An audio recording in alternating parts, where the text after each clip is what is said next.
आप सभी लोगों का री क्लासेस के इस ऑनलाइन प्लेटफॉर्म पे स्वागत है।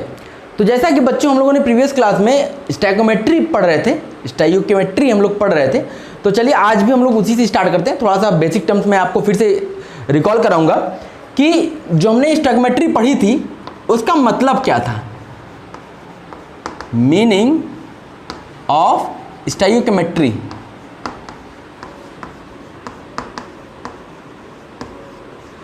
इसका मतलब था क्या, जो हमने पढ़ तो लिया था, लेकिन इसका क्या मतलब है इसको हम लोग देखते हैं। ठीक है, देखो जैसे हम लोग यहां पे क्या करते हैं, जैसे हमने मान लिया एक इक्वेशन लिखा N2 plus H2 gives NH3। आपको पता होगा कि नाइट्रोजन हाइड्रोजन मिलते हैं तो क्या बनता है, अमोनिया बनता है, ये पता है आपको। ठीक है, तो अब N2 plus H2 gives NH3। सबसे पहला काम हमारा क्या होता है, हमारा काम होता है बैलेंसिंग करने का। सबसे पहले हम लोग इसको बैलेंस करेंगे। तो देखो यहाँ बैलेंसिंग करते हैं, तो यहाँ पे 2 नाइट्रोजन था, यहाँ 2 लगाया, तो अब यहाँ पे हाइड्रोजन कितना हो गया 6, यहाँ पे 3 लगा दिया। ये हमारा बैलेंस तो हो गया। जब बैलेंस हो जाता है, जब बैलेंस हो जाता है तो इनके जो कोफिशिएंट्स होते हैं, जैसे यहाँ पे कोई कोफिशिएंट नहीं लिखा है, तो यहाँ मान लीजिए वहाँ जहाँ कुछ नहीं होता है वहाँ 1 होता है, तो इनके जो कोफिशिएंट्स होते हैं ये 1, ये 3, ये 2, इन्हीं को क्या बोला जाता है, इन्हीं को बोला जाता है स्टोइकोमेट्रिक कोफिशिएंट।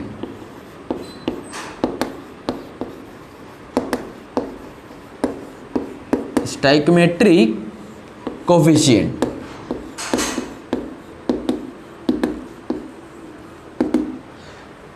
कब बोला जाता है, जब आप इक्वेशन को बैलेंस कर लेंगे। बैलेंस करने के बाद जो उनके कोफिशिएंट्स होते हैं उन्हीं को बोला जाता है स्टोइकोमेट्रिक कोफिशिएंट्स।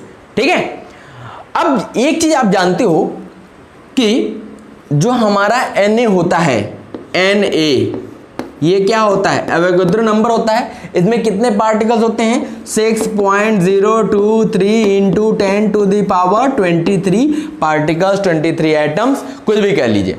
तो अब यहां पे क्या है कि 1 मोल किसके बराबर होता है, Na मॉलिक्यूल्स के बराबर होता है। 1 मोल Na मॉलिक्यूल्स के बराबर होता है। ठीक, ये हमने जान लिया कि 1 मोल Na मॉलिक्यूल्स के बराबर होता है, जो मोल कॉन्सेप्ट मैंने आपको पढ़ाया भी था। अब देखो इसका मतलब है कि यहां पे 1 मोल नाइट्रोजन 2 मोल हाइड्रोजन से रिएक्ट करता है, तो क्या 1 मोल नाइट्रोजन 3 मोल हाइड्रोजन से रिएक्ट करता है तो 2 मोल अमोनिया बनता है। इसका यही निष्कर्ष निकला। अगर हमने बात किया, एक और इक्वेशन लिखते हैं, H2 plus Cl2 gives HCl। Hydrogen और क्लोरीन मिलते हैं तो क्या बनता है, हाइड्रोक्लोरिक एसिड बनता है। बैलेंसिंग कर लीजिए, H2 प्लस Cl2, यहां पे 2 लगा दिया तो बैलेंस हो गया। अब यहां से क्या निष्कर्ष निकला, यहां से निकला कि 1 mole of H2, 1 mole of H2 ये रिएक्ट करता है 1 मोल Cl2 के साथ, तो क्या बनता है 2 मोल HCl फॉर्म। ठीक है, ये स्टोइकोमेट्रिक क्या है, कोफिशिएंट्स है। यहां 1 है, यहां 1 है, 1 मोल इसका मिला तो क्या मोला बना, 2 मोल HCl के बने। ठीक है, तो पहले इतना नोट करो, फिर हम आगे चलते हैं और कुछ अच्छी चीजें बताते हैं आपको। नोट कर लिया, चलो अब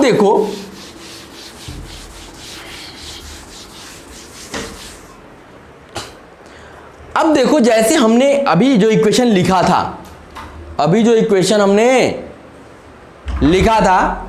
क्या इक्वेशन लिखा था, N2 plus H2 gives NH3।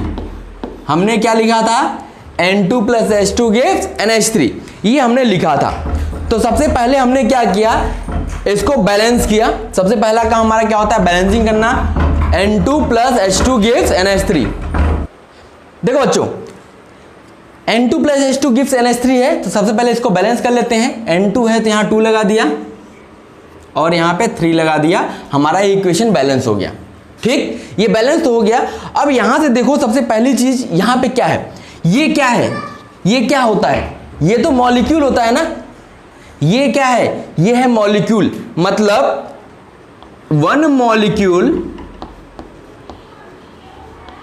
Molecule of N2। ये क्या है, N2 का एक मॉलिक्यूल जो है ये 3 मॉलिक्यूल H2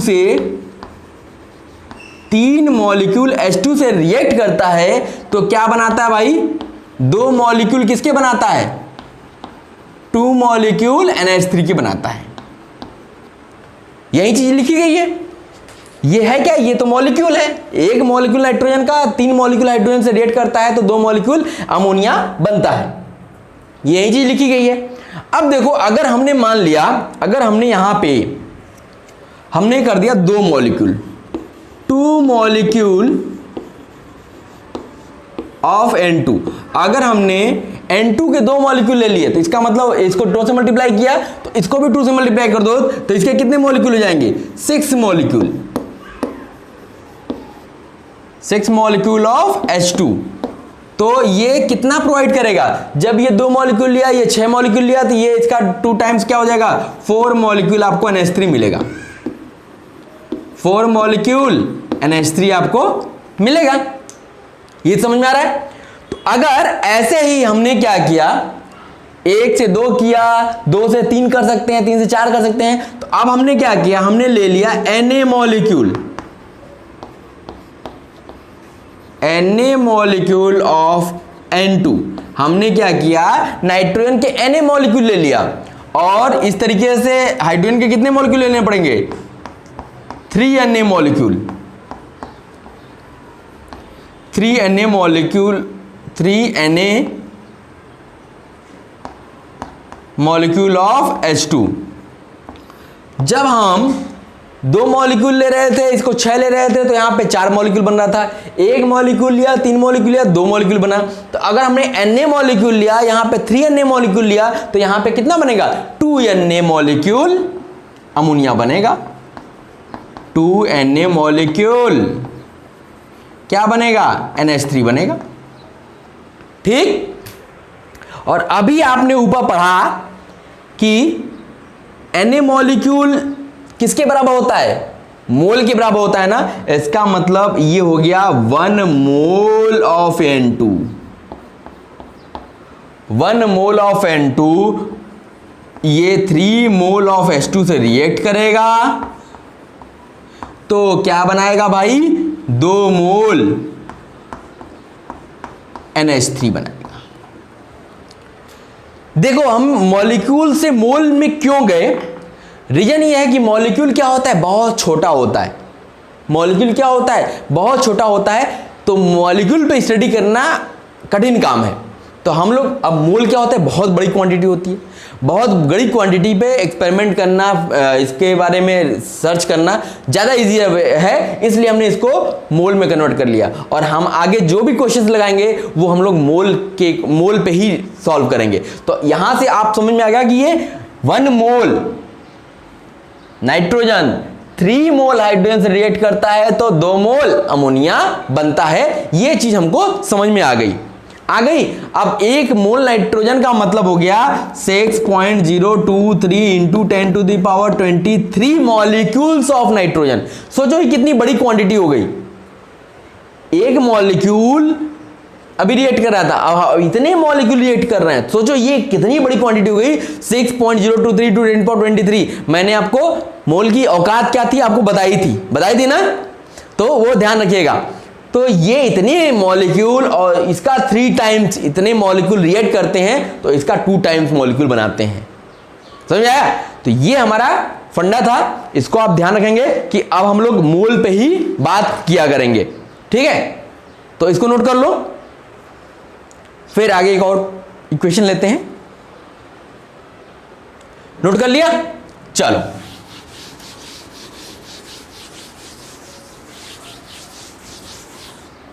अब देखो, अगर हमने एक इक्वेशन और ले लिया, हमने लिया H2 प्लस O2 गिव्स।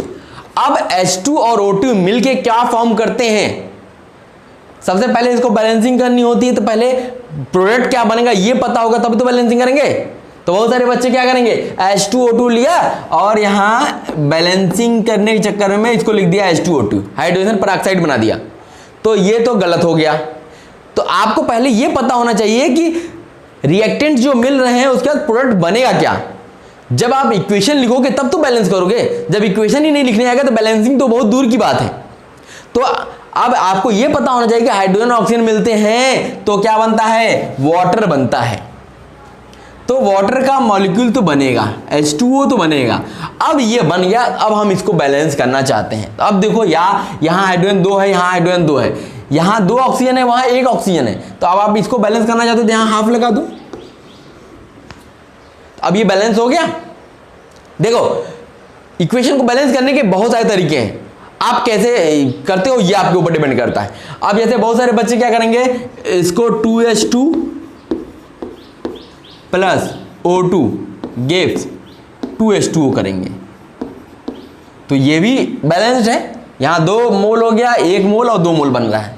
देखो बैलेंस है ना, 4 हाइड्रोजन 2 ऑक्सीजन 2 ऑक्सीजन, बैलेंस हो गया। तो इसका मतलब है अगर यहां से बात करें तो 2 मोल हाइड्रोजन के 2 मोल ऑफ हाइड्रोजन ये रिएक्ट करता है 1 मोल ऑफ ऑक्सीजन से, तो क्या बनाता है, 2 मोल ऑफ वाटर बनाता है। 2 मोल ऑफ वाटर बन रहा है, ठीक है। तो ये नोट कर लो, समझ आ रहा होगा चीज। चलो तो अब हमने ये तो बात की स्टोइकोमेट्रिक कोफिशिएंट्स क्या होते हैं इसके बारे में जाना। अब हम बात करते हैं कि केमिकल रिएक्शन में इन terms of stoichiometry, chemical reaction की बात हम लोग करेंगे। स्टोइकोमेट्री के टर्म्स में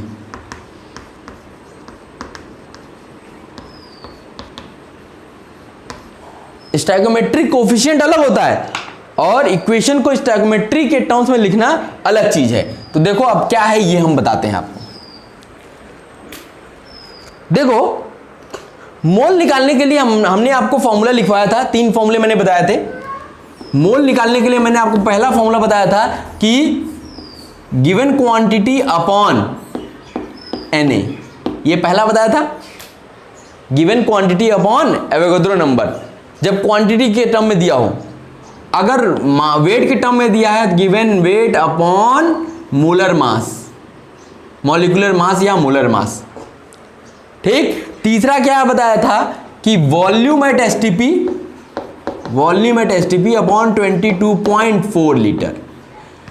तो ये जो फॉर्मूला है ये गैस के लिए तो तीनों एप्लीकेबल होता है, ये गैस के लिए तो तीनों एप्लीकेबल होता है, ठीक। तो अब देखो अब हम लोग क्या करते हैं, अब हम लोग स्टोइकोमेट्रिक के फॉर्म में इक्वेशंस को कैसे लिखते हैं ये देखना। जैसे मान लिया कि हमने वही इक्वेशन ली, क्या लिया, N2 plus H2 gives NH3, हमने इसी इक्वेशन को पकड़ लिया और इसको अब बैलेंस कर लो, N2 plus 3H2 gives 2NH3, इसको बैलेंस कर लिया, ठीक है। अब देखो stoichiometry in terms of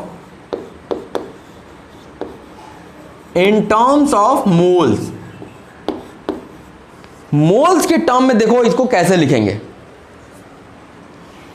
moles के टर्म की हम लोग बात कर रहे हैं,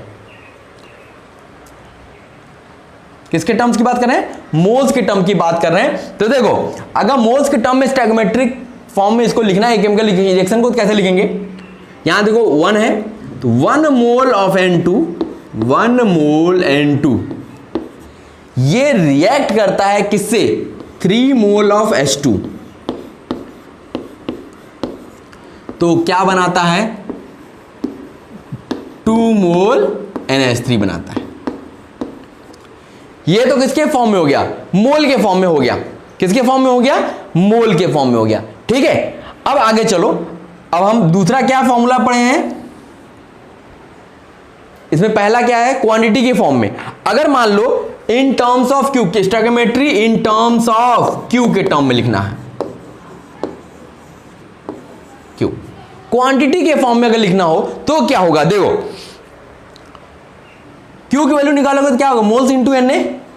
तो अब यहां 1 मोल है तो क्या हो जाएगा 1 इंटू एन ए, मतलब N A molecule of N2, N A molecule of N2। N2 के Na मॉलिक्यूल रिएक्ट करते हैं 3Na molecule, 3Na molecule of H2। H2 के 3Na मॉलिक्यूल से रिएक्ट करते हैं तो कितना बनाते हैं 2Na molecule of 2Na molecule of NH3।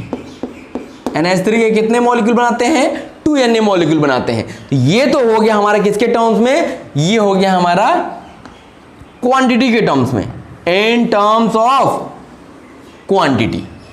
अब चलो आगे चलते हैं। अब तीसरा क्या है, in terms of weight, in terms of weight. Weight के टर्म्स में चलो तो अब देखो वेट क्या हो जाएगा, मोल्स इंटू मोलर मास। अब इसका मोल कितने हैं 1 मोल है, 1 mole into molar mass of nitrogen. Nitrogen का मोलर मास कितना होता है, 1 का 14 था, 2 का हो गया 28। तो इसका मतलब ये हो गया 28 ग्राम ऑफ N2 प्लस, अब ये देखो प्लस क्यों लगाया हूं अभी अब आपको बताऊंगा। 28 ग्राम N2 का हो गया प्लस 3 मॉलिक्यूल है तो 3 इंटू H2, एक का हाइड्रोजन का कितना होता है 1, तो 3 2 जा 6, तो 6 ग्राम ऑफ H2। ये क्या देगा, अब आपको ये पता होना चाहिए कि ये कंजर्वेशन मास को फॉलो करता है, कंजर्वेशन मास को होल्ड करता है। इसका मतलब है कि मास कंजर्व होगा, इसका मतलब रिएक्टेंट्स का मास और प्रोडक्ट का मास बराबर होगा। तो यहां से देखो इसका रिएक्टेंट का मास कितना हो गया 28 प्लस 6 34 ग्राम। तो इसका मतलब जाहिर सी बात है कि ये 34 ग्राम ऑफ NH3 मिलेगा आपको। यहां से भी आप कैलकुलेट कर लो कि 2NH3 मतलब 14 प्लस 3 17 2 या 34 ग्राम मिल गया। यहां प्लस इसलिए लगाया है क्योंकि ये कंजर्वेशन ऑफ मास होता है, यहां पे मास के टर्म्स में कंजर्व होता है। तो इसका मतलब है यहां तो एडिशन लगेगा, लेकिन यहां पे कहीं एडिशन मत लगाइएगा। यहां अगर प्लस लगा दिया 1 मोल प्लस 3 मोल तब तो 4 मोल मिलना चाहिए, तब तो ये गलत हो जाएगा। तो ये क्योंकि ये कंजर्वेशन ऑफ मास को होल्ड करता है इसलिए यहां पे एडिशन लगा है, और यहां पे रिएक्टेंट्स का वेट और प्रोडक्ट का वेट बराबर मिलेगा। इसकी वजह से यहां देखिए 28 प्लस 6 ग्राम आपको 34 ग्राम NH3 देगा। ठीक है, ये तो बात हो गई हमारी किसकी भाई, ये हो गई हमारी वेट के टर्म्स में। अब लास्ट चलते हैं हम लोग किसके टर्म्स में, इन terms of volume, in terms of volume at STP। Volume at STP की बात कर रहे हैं। अब देखो यहां 1 मोल, अब मोल होगा तो 22.4 लीटर से मल्टीप्लाई कर दोगे तो ये आपको मिल जाएगा। अब देखो यहां पे 1 मोल था, 1 इंटू 22.4 करोगे तो क्या मिलेगा 22.4 लीटर ऑफ नाइट्रोजन। इसका कितना लिया 22.4 लीटर, और इसका 3 मोल है तो 3 into 22.4, 3 into 22.4 litre of H2 लिया तो क्या बनेगा 2 इंटू 22.4 लीटर ऑफ NH3। तो ये किसके टर्म्स में हो गया, वॉल्यूम के टर्म्स में हो गया। समझ में आ रही चीज। तो ये देखो कितना इंटरेस्टिंग है, मतलब हम लोग mass mass relation, mass volume relation, volume volume relation, तीनों केस के लिए कैसे भी क्वेश्चन पूछे आप कर सकते हो। आप मोल में ही कन्वर्ट करो, फिर उसके बाद सारा चीज आप एज इट इज फाइंड कर सकते हो। समझ में आ रही चीज।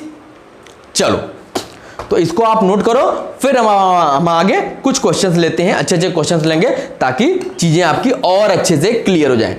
तो इसको नोट कर लो। नोट करने के लिए बेटा क्या किया करो, आप वीडियो पॉज किया करो, स्क्रीनशॉट ले लिया करो। या तो वीडियो पॉज करके राइट डाउन किया करो, या डायरेक्ट स्क्रीनशॉट लेके आराम से बैठ के आराम से लिखो, कोई दिक्कत नहीं है, ठीक है। तो इसको नोट कर लो। चलो बच्चों, अब यहां देखो एक क्वेश्चन लिखा हुआ बोर्ड पे, आप इस क्वेश्चन को पहले लिखो, फिर खुद से ट्राई करने की कोशिश करो, वीडियो को पॉज करो, खुद से ट्राई करो, फिर उसके बाद वीडियो रिज्यूम करो, फिर इसका सॉल्यूशन चेक करना, ठीक है।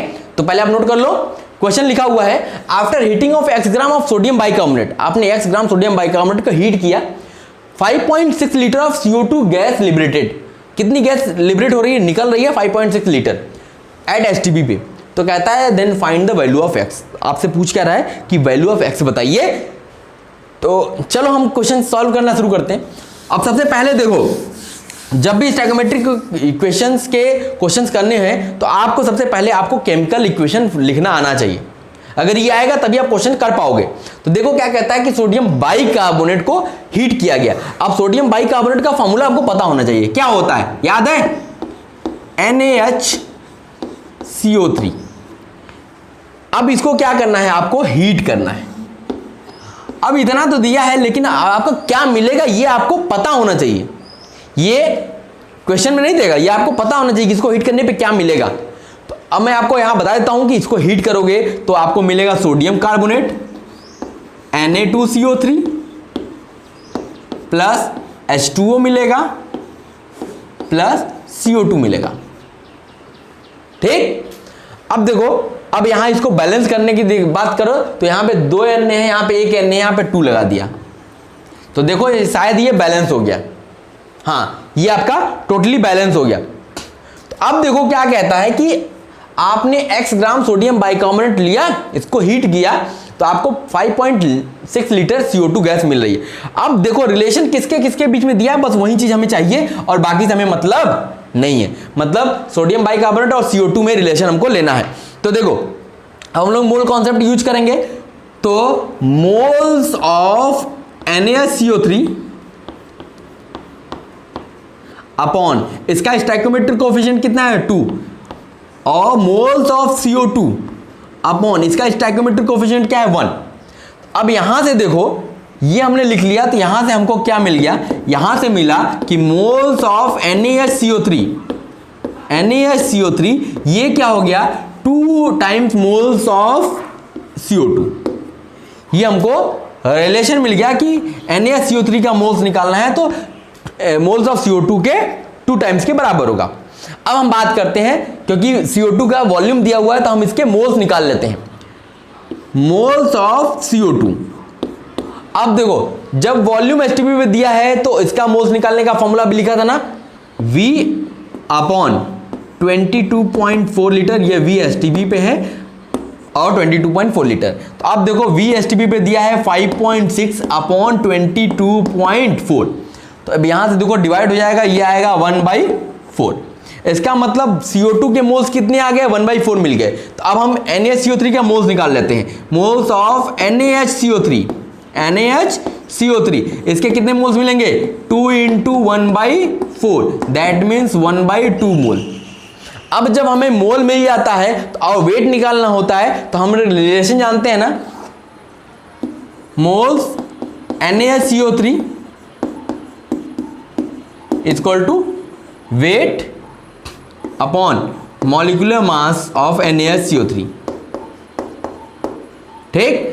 अब हम लोग मॉलिक्यूलर मास पहले फाइंड कर लेते हैं। मॉलिक्यूलर मास निकालने के लिए देखो Na का हो गया 23 प्लस हाइड्रोजन का हो गया 1 प्लस C का हो गया 12 प्लस 48, 10 × 3 = 14, 4 5 6 7 8, 84। तो अब देखो इसका मॉलिक्यूलर मास कितना हो गया 84 आ गया। तो अब वेट नहीं निकाल लोगे, वेट ऑफ NaCO3 ये क्या हो जाएगा, मोल्स कितना निकला 1/2 इनटू मॉलिक्यूलर मास कितना निकला 84, दैट मीन्स इसका वेट कितना आ गया NaHCO3, इसका वेट आ गया 42 ग्राम। कितना आ गया 42 ग्राम। यही हमारा क्या है आंसर। क्या कोई दिक्कत परेशानी हुई, नहीं हुई, कुछ चीज नहीं समझ में आई, समझ में आ गई होगी, ऐसा कुछ है ही नहीं क्वेश्चन में। बस ये आपको पता होना चाहिए ये पता होगा तो क्वेश्चन आप कर पाओगे, अदरवाइज आप बैठे रहोगे, छोड़ के चले जाओगे। ठीक है, चलो इसको नोट कर लो, फिर एक क्वेश्चन और लेते हैं।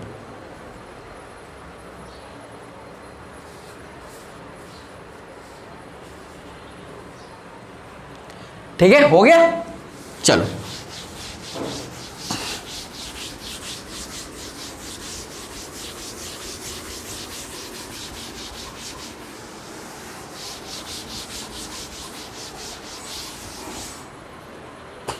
लिखिएगा question.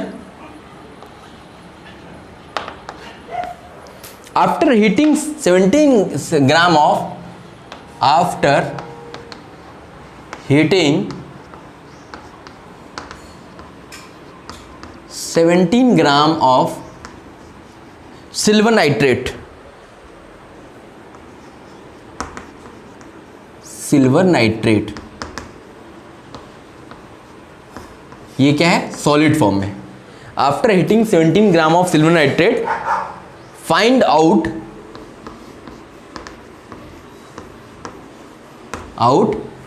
Weight of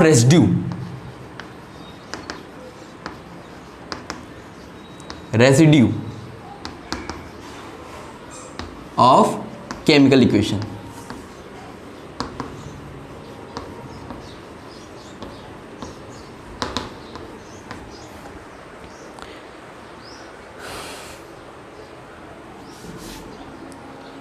chemical reaction.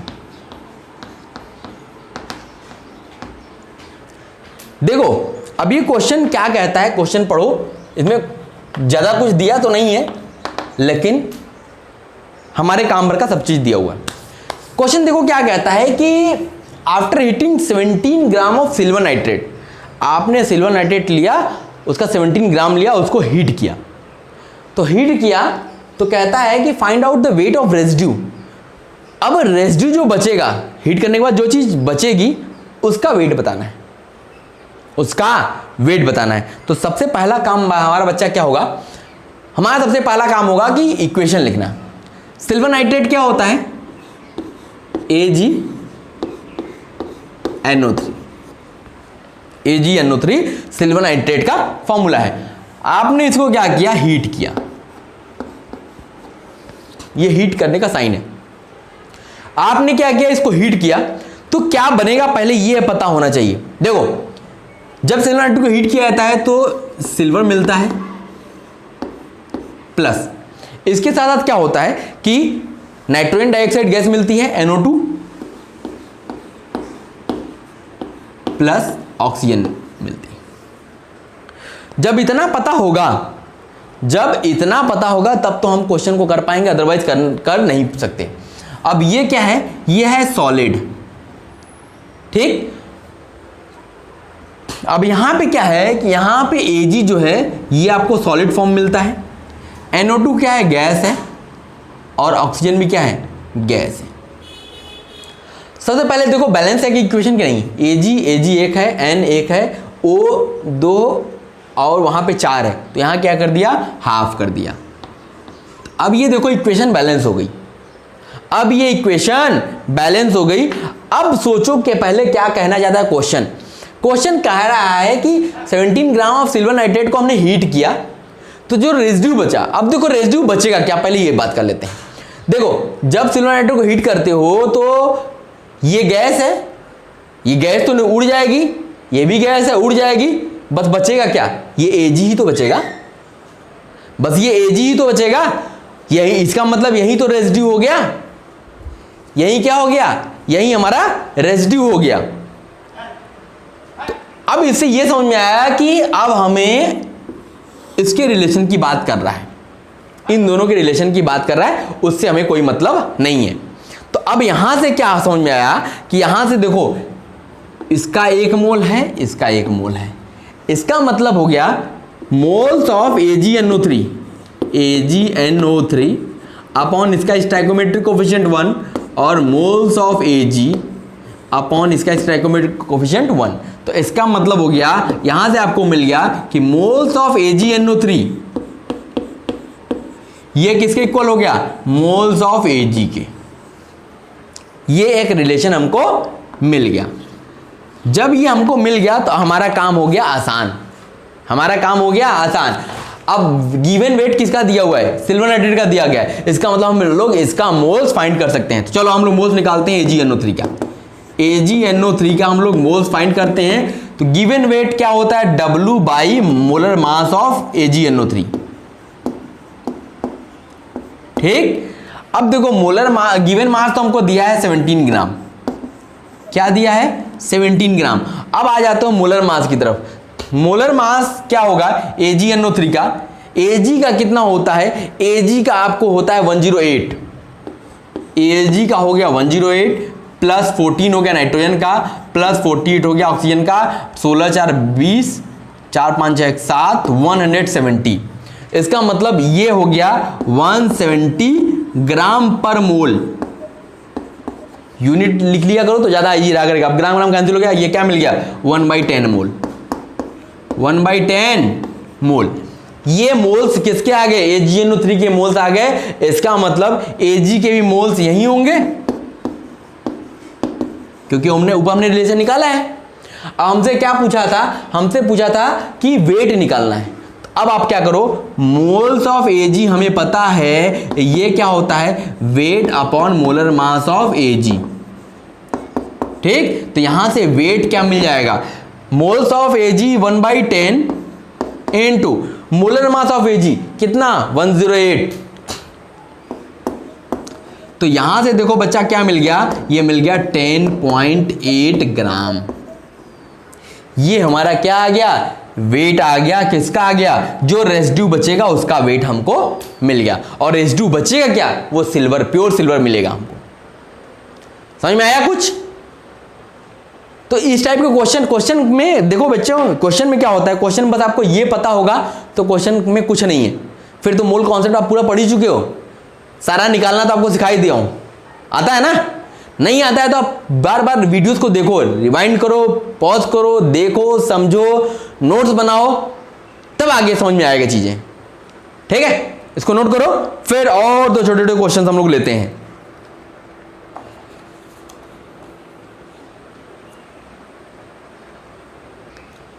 चलो बच्चों, अब यहां देखो दो क्वेश्चन लिखे गए हैं बोर्ड पे, दोनों एक जैसे दिख रहे हैं। दोनों को लेने का, एक साथ में लेने का क्या रीजन है, यह भी आगे पता चलेगा। तो पहले क्वेश्चन को हम लोग देखते हैं। देखिए क्वेश्चन क्या कहता है। चलो बच्चों, अब देखो यहां पे क्वेश्चन, पहला क्वेश्चन लेते हैं। कहता है 10 gram of CaCO3 is heated, then find out weight lost. अगर 10 ग्राम ऑफ कैल्शियम कार्बोनेट को हीट करते हो तो कितना वेट लॉस होगा, ये पूछ रहा है। तो अब देखो कैल्शियम कार्बोनेट को हीट करोगे तो क्या होगा, सबसे पहले ये बात करते हैं। कैल्शियम कार्बोनेट को जब आप हीट करोगे तो क्या मिलेगा, ये आपको अगर पता होगा तो काम आपका आसान हो जाएगा।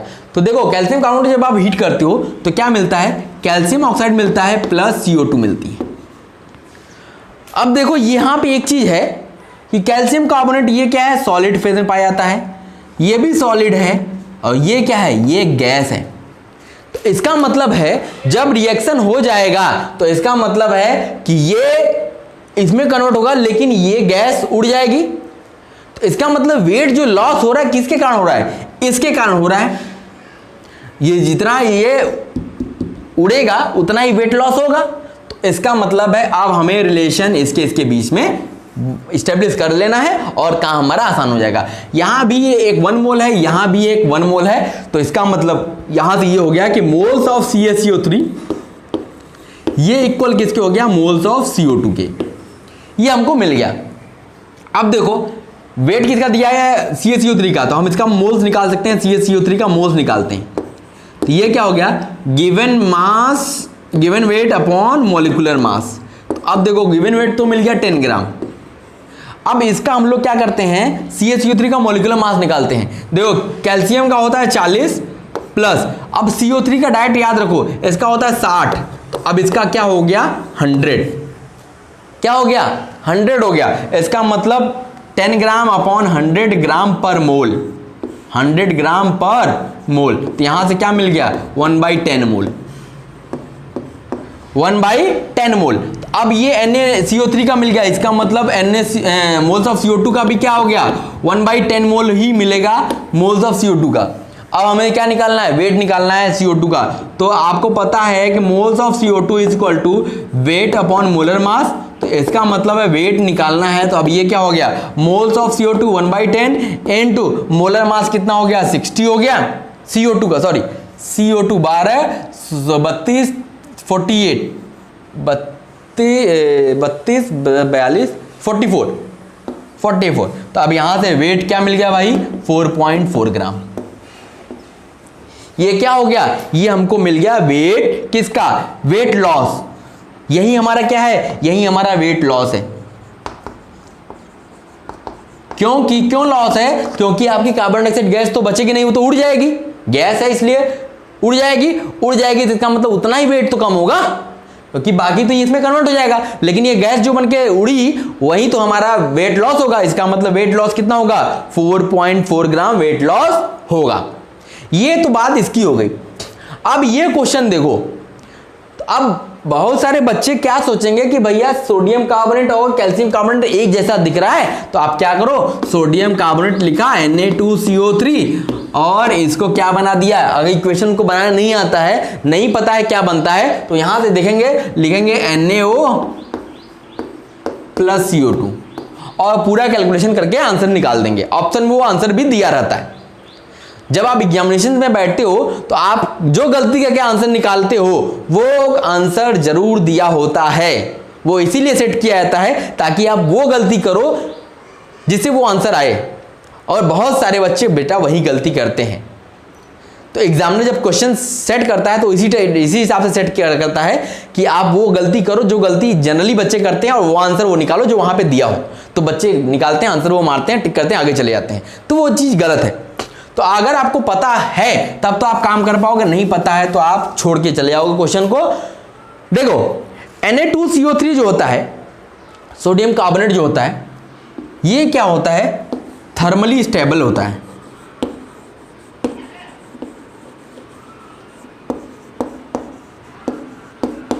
थर्मली स्टेबल का मतलब हो गया कि आप इसको कितना भी हीट दे दो, इसका कुछ नहीं होना है।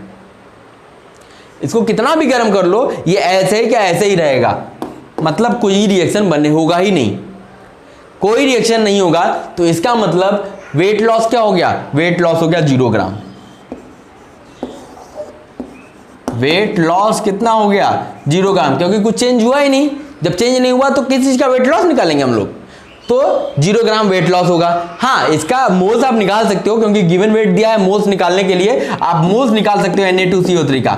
Na2CO3 के मोल्स फाइंड कर सकते हो। तो देखो मोल्स के लिए क्या करोगे, गिवन वेट अपॉन मॉलिक्यूलर मास। तो आप देखो गिवन वेट दिया है 10.6 अपॉन मॉलिक्यूलर मास की बात करें तो देखो CO3 का हो गया 46, अरे 60 प्लस Na का होता है 23 इंटू 2 किया 46।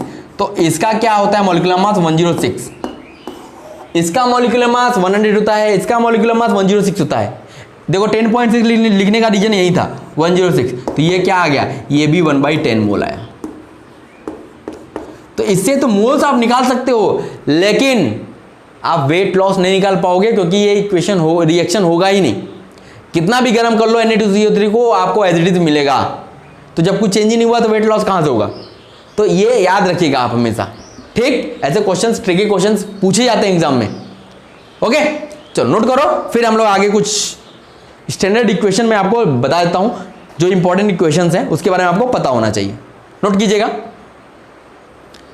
चलो बच्चों, अब कुछ इक्वेशंस के बारे में आपको रिएक्शंस पता होने चाहिए, जिससे आपको क्वेश्चन करने में आसानी होगी। देखो कुछ रिएक्शंस मैं आपको बता देता हूं, जैसे NaCO3, जब आप इसको हीट करते हो तो क्या मिलता है, Na2CO3 plus H2O plus CO2, यह चीज मिलती है। अब आप इसको बैलेंस करना चाहो तो बैलेंस भी कर लो, यहाँ 2 लगा दो, बैलेंस हो गया, ठीक है। इसको हीट करने पे ये चीज मिलती है, आपको याद रखनी पड़ेगी, स्टैंडर्ड इक्वेशन है। दूसरा क्या है, जैसे मान लिया हमने कैल्शियम कार्बोनेट लिया, CaCO3 लिया या MgCO3 ले लिया, ठीक, CaCO3 या MgCO3 लिया और इसको हीट किया, तो क्या बनेगा, यहां से CaO कैल्शियम ऑक्साइड या मैग्नीशियम ऑक्साइड प्लस और क्या बनेगा, और आपका CO2 गैस बनेगी, CO2 गैस। ये इक्वेशन है याद रखने के लिए। तीसरा क्या है, तीसरा है जैसे आपको अभी मैंने बताया कि Na2CO3 अगर सोडियम कार्बोनेट है, इसको हीट करेंगे तो कोई भी कुछ नहीं बनने वाला है, ये एज इट इज आपको वैसे ही मिलेगा। चौथा क्या है, चौथा है जैसे पोटेशियम क्लोरेट KClO3, इसको अगर आप हीट करते हो तो क्या मिलेगा, यहां से KCl मिलेगा प्लस ऑक्सीजन मिलेगी। अब आप इसको बैलेंस करना चाहो तो बैलेंस कर लो, जैसे KCl के यहाँ पे 3 ऑक्सीजन है, वहाँ पे 1 ऑक्सीजन है, तो हमने क्या किया, यहाँ पे 2 लगा दो, 2KCl और यहाँ पे 3O2 लगा दो, तो यहाँ पे 6 ऑक्सीजन बैलेंस हो गया। एक इंपॉर्टेंट है, ये याद रखना बेटा, जैसे NaNO3 है, NaNO3 है, इसको आपने गर्म किया तो सोडियम नाइट्राइड मिलता है, NaNO2 मिलता है, प्लस देखो सोडियम नाइट्रेट को आपने गर्म किया तो सोडियम नाइट्राइड मिलेगा और आपका ऑक्सीजन मिलेगी। बैलेंस करना चाहो तो हाफ O2 कर दिया, बैलेंस हो गया। ठीक, ऐसे ही क्या है, अगर आपने लिथियम नाइट्रेट लिया, दोनों एक ही, ये लिथियम इससे ऊपर आता है, तो लिथियम नाइट्रेट लिया, अब आप इसको अगर गर्म करते हो तो ये लिथियम नाइट्राइड नहीं बनाएगा, ये क्या बनाएगा, इसको आपको याद रखना है, लिथियम ऑक्साइड बनाएगा प्लस और क्या बनेगा, नाइट्रोजन ऑक्साइड प्लस ऑक्सीजन। तो ये दोनों जो है इक्वेशंस, ये काफी इंपॉर्टेंट है, इसको आपको याद रखना है। ठीक है, इसका आपको बहुत जगह यूज मिलेगा। तो ये सर्टेन रिएक्शंस हैं जिसको आपको पता होगा तो आप क्वेश्चंस को आसानी से कर पाओगे, तो इसको नोट कर लीजिएगा। ओके, तो इसको पहले नोट कर लो आप लोग। ठीक है, तो बच्चों आज की क्लास में बस इतना ही, फिर अगली क्लास में हम लोग मिलेंगे। तो इसका जो केस 2 है, मतलब मोर देन 1 रिएक्टेंट अगर होंगे तो क्या करेंगे, उसको कैसे सॉल्व करेंगे, ये तो सिंगल रिएक्टेंट की अभी सारी बात चल रही है। ठीक है, तो हम मोर देन 1 रिएक्टेंट के लिए भी अगली क्लास में इसको आगे पढ़ेंगे। Okay, thank you.